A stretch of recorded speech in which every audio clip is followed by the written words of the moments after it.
Most people over 50 think their sleep problems are just part of aging. They're not. One specific timing mistake is wiping out the most important 2 hours of cellular repair your body does each night. And the frustrating part? You might be sleeping 8 hours and still making this mistake every single night. Welcome to Second Prime, where science meets your second chapter. Today, we're getting into deep sleep, what it actually does, why it collapses after 50, and the exact schedule change that helps you get more of it, starting tonight. Let's start with what deep sleep actually is, because most people picture sleep as one long rest. It isn't. Your brain cycles through different stages roughly every 90 minutes. The stage that matters most for your body is called slow wave sleep, or N3. This is when your brain produces slow, synchronized electrical waves across the cortex. And during those waves, something remarkable happens. Your pituitary gland releases a massive pulse of human growth hormone. Roughly 70% of your entire daily output happens right here, in this window, according to decades of research by sleep endocrinologist Eve Van Cotter at the University of Chicago. That hormone repairs muscle, rebuilds tissue, and regulates metabolism. It also plays a role in fat burning and immune function. This is your body's nightly maintenance crew, and the timing of that GH pulse is locked to deep sleep, not 2 hours on the clock. Miss the deep sleep, and the crew never shows up. The repairs don't get done. There's also something called the glymphatic system, your brain's built-in waste disposal network. A landmark 2013 study published in Science found that during sleep, the spaces between brain cells expand by about 60%, allowing cerebrospinal fluid to flush through and clear out toxic proteins, including beta amyloid, the same protein that accumulates in Alzheimer's disease. Here's the critical part. This glymphatic clearance is most active during slow wave sleep. Mander and Walker's work at UC Berkeley showed that adults who reported declining sleep quality in their 50s and 60s had significantly more amyloid buildup in their brains later in life. So every time you shortchange deep sleep, you're essentially skipping the brain's nightly rinse cycle. The toxic waste builds up. Over years, over decades, that accumulation matters enormously. Now here's the part that should genuinely alarm you. Deep sleep doesn't just decline a little as you age. A comprehensive 2004 meta-analysis, 65 studies, over 3,500 people, found that slow-wave sleep drops dramatically from young adulthood through your 60s and 70s. Researchers Bryce Mander and Matthew Walker at UC Berkeley put the total decline at roughly 75 to 80%. Let that sink in. If a 20-year-old gets 90 minutes of deep sleep on a typical night, a 70-year-old might get just 18 minutes. That is not a bad night. That is the new normal for people who don't know what to do about it. And here's what makes it worse. The decline is steepest for men. Van Cotter's JAMA research found that men lose most of their slow-wave sleep between ages 30 and 50, which means by the time many people start paying attention, the damage is already well underway. So why is timing the key mistake? Here's the biology. Deep sleep is governed by two forces working together. Sleep pressure, which builds the longer you've been awake, and your circadian rhythm, which creates a specific biological window for deep sleep in the early hours of the night. That window is roughly the first 3 to 4 hours after you fall asleep.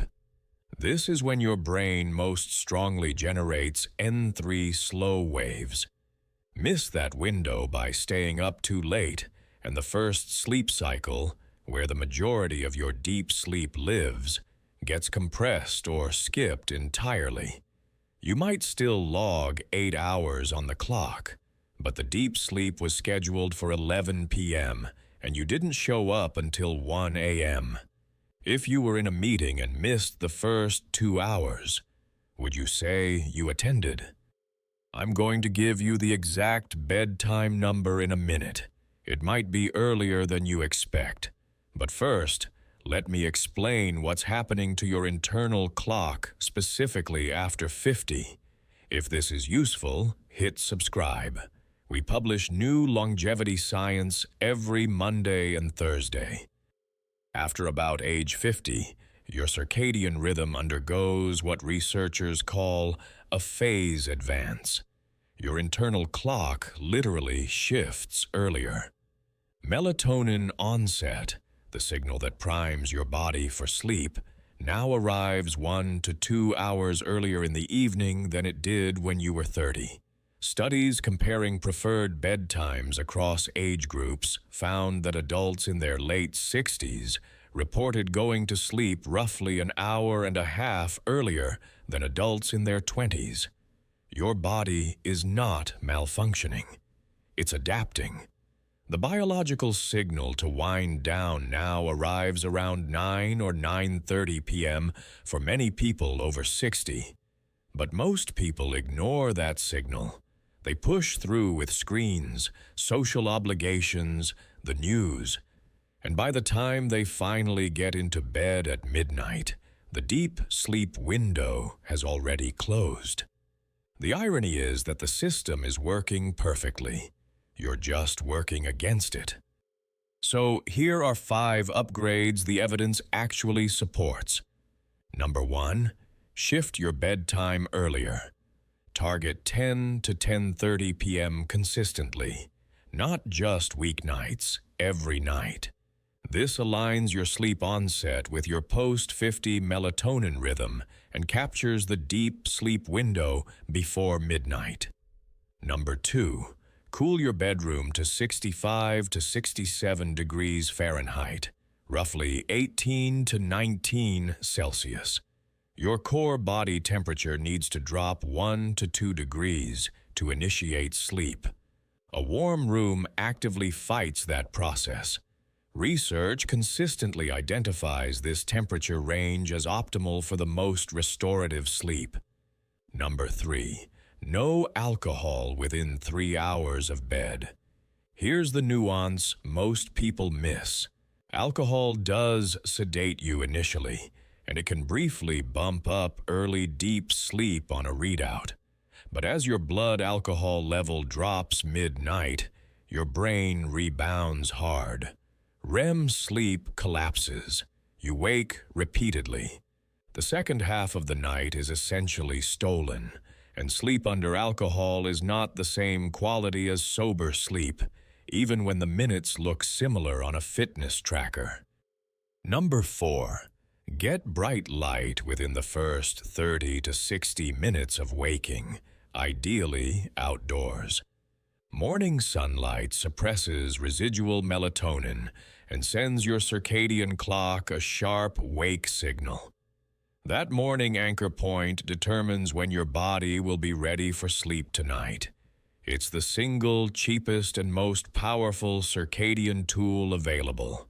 15 minutes outside, no sunglasses. Before 9 a.m. is all it takes.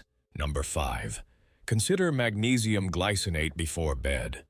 I'll be honest, the evidence here is more modest than the other 4, but a randomized controlled trial in elderly participants found significant improvements in sleep onset latency, sleep efficiency, and total sleep time with daily magnesium supplementation. A more recent 2025 placebo-controlled trial confirmed small but statistically significant reductions in insomnia severity scores. The effect size is not large, but for something safe, inexpensive, and well tolerated, it's absolutely worth discussing with your doctor. Here's the bottom line. Your deep sleep is not gone. It's being stolen. By late bedtimes, warm rooms, evening alcohol, and artificial light that tells your brain it's still mid-afternoon. The good news is all of those are fixable tonight. Bed by 10:30. Cool room. No wine. After 7. Morning light before your coffee.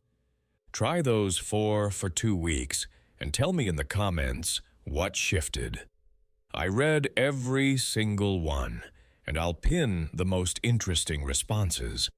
And if you want to know which foods actively support the glymphatic system